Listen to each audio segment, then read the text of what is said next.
Hello everyone, good afternoon. So ganito ngayon dito sa Germany, meron kaming napakalamig na panahon, -6 degrees. Kaya itong Sapa ay frozen na naman. Ayan o, ang lamig. Frozen na frozen.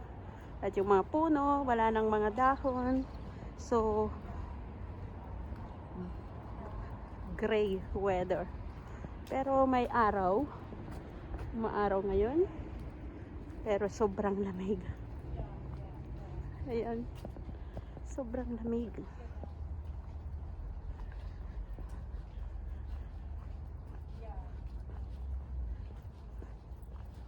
Wala yung mga itik.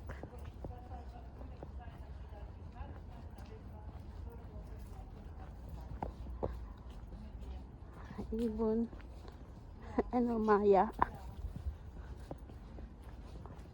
Ayan yung tubig dito sa daan. Madulas.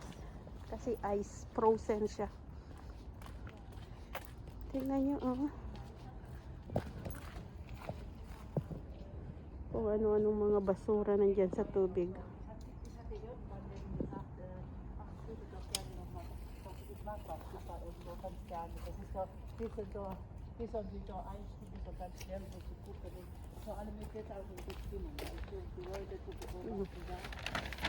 Ayan yung tubig sa daan kasi umulan noon.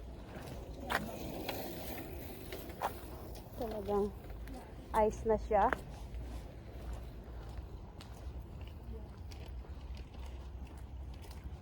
At yung Sapa, ice na rin.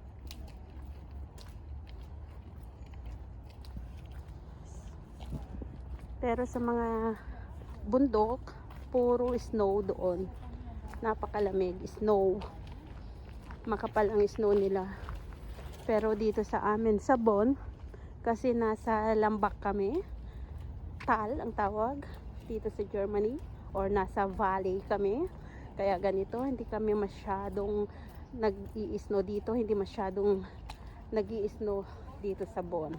Bihira lang mag-snow, pero nagne-negative degrees din kami dito palagi.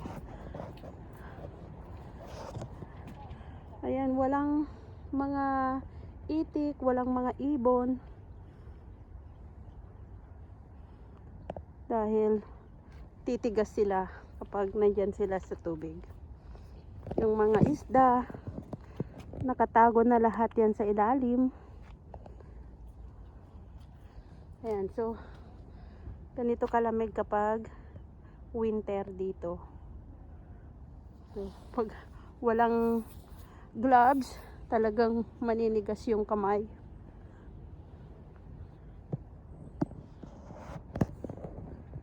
So ayan.